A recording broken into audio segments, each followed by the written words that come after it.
Prime Minister. What a pleasure to see you. Thank you for having me. Thank you so much. I understand Pakistan has been working very hard to revive the economy, but still have challenges. Now, what do you think are the priorities for your cabinet? First of all, yes, the economic revival is on the agenda. The transformation of technology is under discussion. And these are the two major factors which is impacting all kind of economic activity around the globe, and particularly in our region.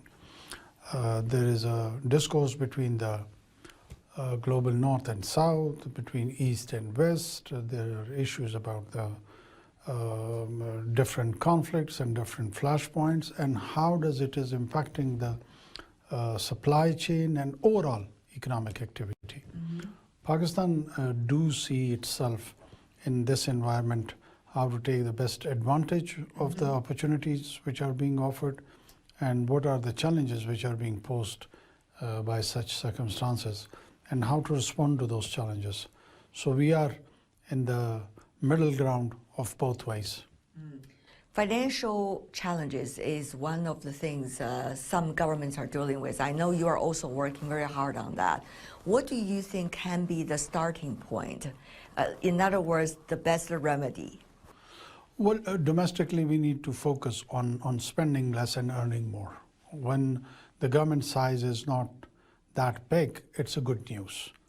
Smart government, efficient governments, a little government is always good for the business. And more revenue generation, good taxation system, structural reforms in that. This is one area in which I think so should be on the top of the domestic economic agenda of revivalism. And then taking opportunity, what is being offered in the region, in the manner the BRI is offering under the leadership of President Xi. This is another area which Pakistan should be very focused and is focused to take full advantage of that. The relocation of industry from the China, it is going towards Southeast Asia, South Asia, many parts of South America.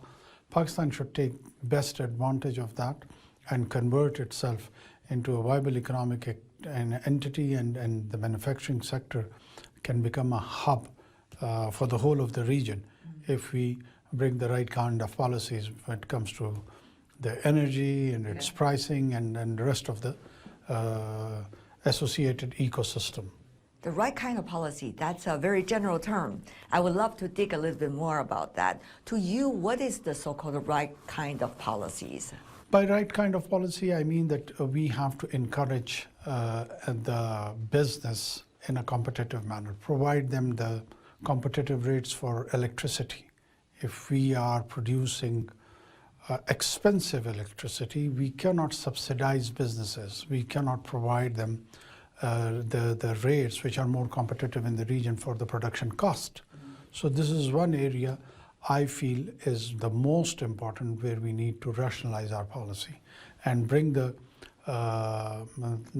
market rate to a level where the industry becomes more competitive. We have got the cheap labor, we have got the right kind of the skill. So once we introduce the right energy policy, we would be, I'm pretty much sure, in a position to become a manufacturing hub in the region. The right kind of the energy policy is that you give electricity per unit, which is in competition with India, with Bangladesh, with Sri Lanka, and under more or less under 8 cents per unit. Timeline for that? Sooner the better.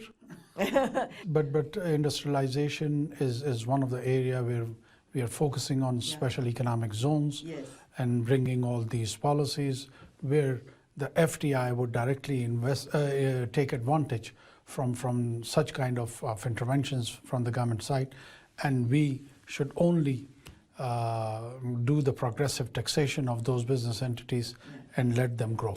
You mentioned about the Belt and Road Initiative last year celebrated already the 10th anniversary. We also see a transition about the areas and the ways of doing things regarding BRI.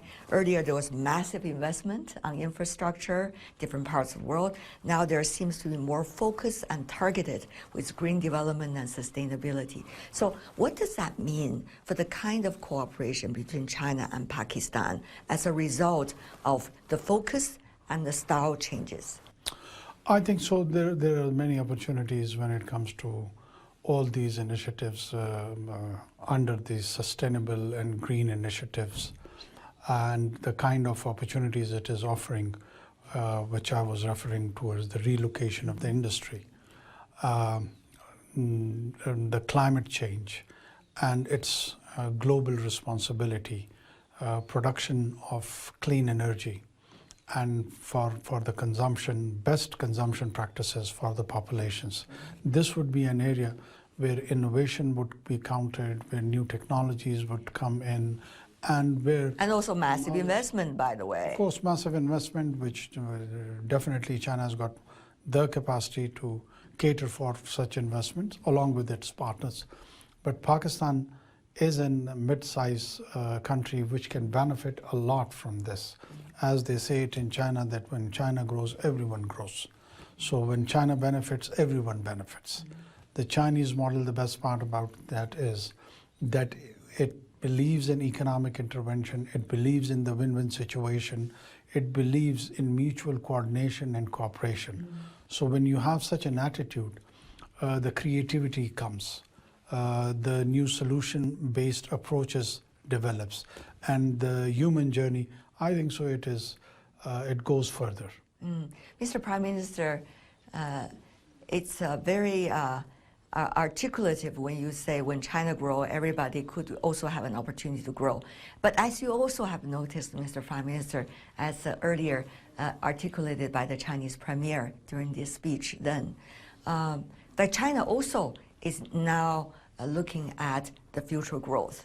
So you see, China is also trying to think about new ways, but not necessarily having all the answers. So there was earlier thoughts about the so-called China model. Now, many things are changing all at the same time. How do you see China is trying to still rediscovering as they go along what is the best practices? What does that mean for developing countries, emerging economies, Pakistan always, of course, included? To countries like us and the people who are residing outside the Chinese society, this approach where there are no answers but there are still questions is so encouraging that the engagement is the basic principle. The people are open to listen to different kinds of answers. They are exploring, they are searching, and that's how the entire universe can unfold its own mysteries and secrets. The challenge becomes, or the issue becomes, when there is an attitude of rigidity, that there is a fixation, that a typical kind of political system or economic system would give the entire answers for all the panacea of the world. That becomes part of the problem.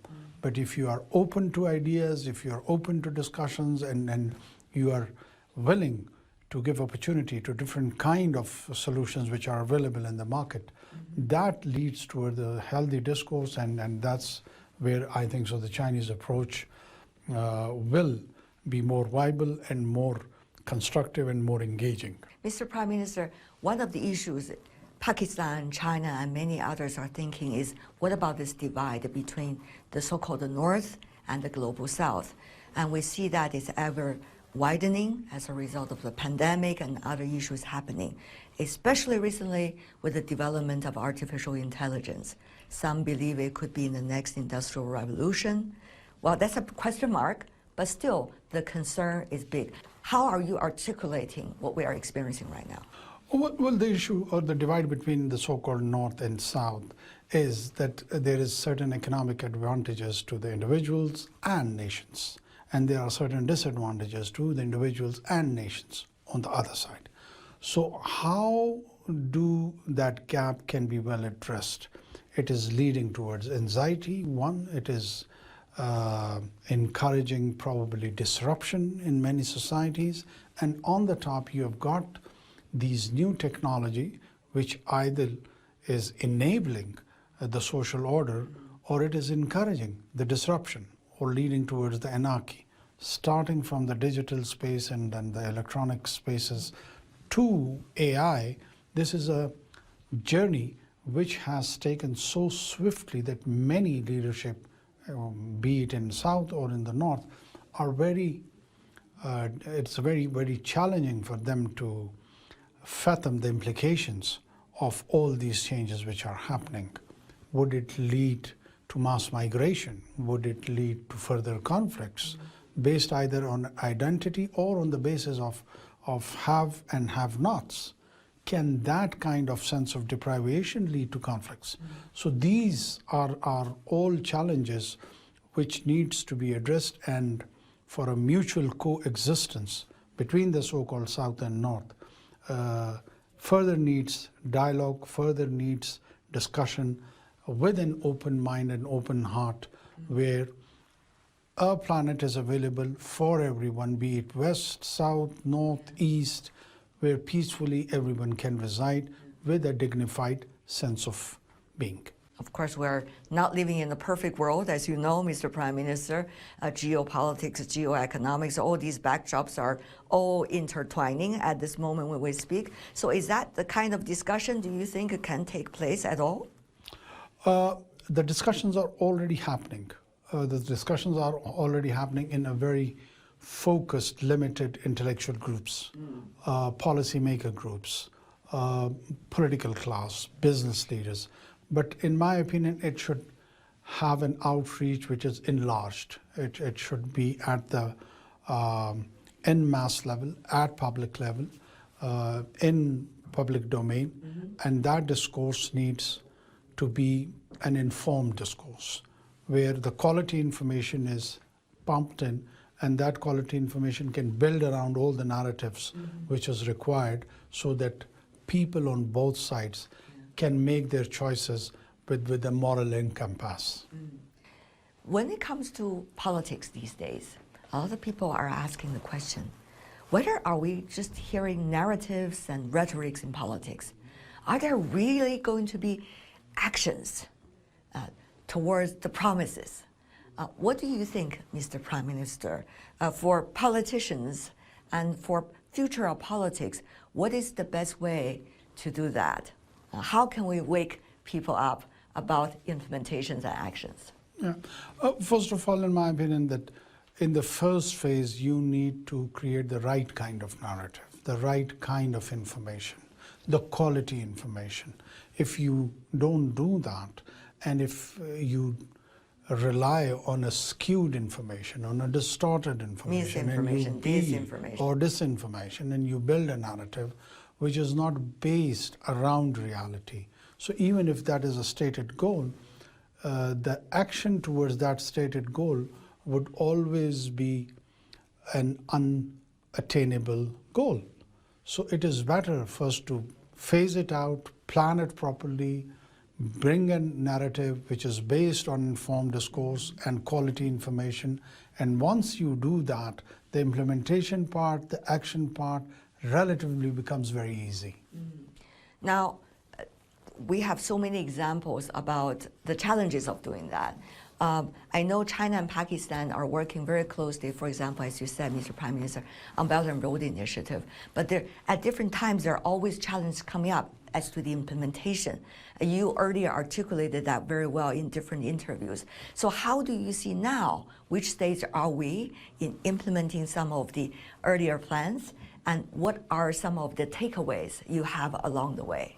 We have already achieved a phase of PRI, that is the CPAC's first phase, and we are benefiting from all those early harvest projects.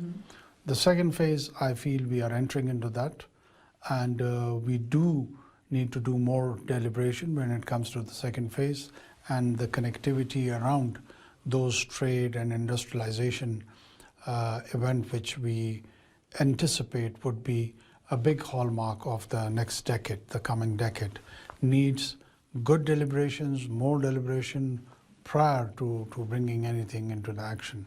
And both sides are engaged. We have developed a lot of our connectivity, road, air, and the rest of the connectivity corridors. So we are benefiting from that whole ecosystem of doing trade with one another, and other regional players coming over there and having interconnected trade activity over there.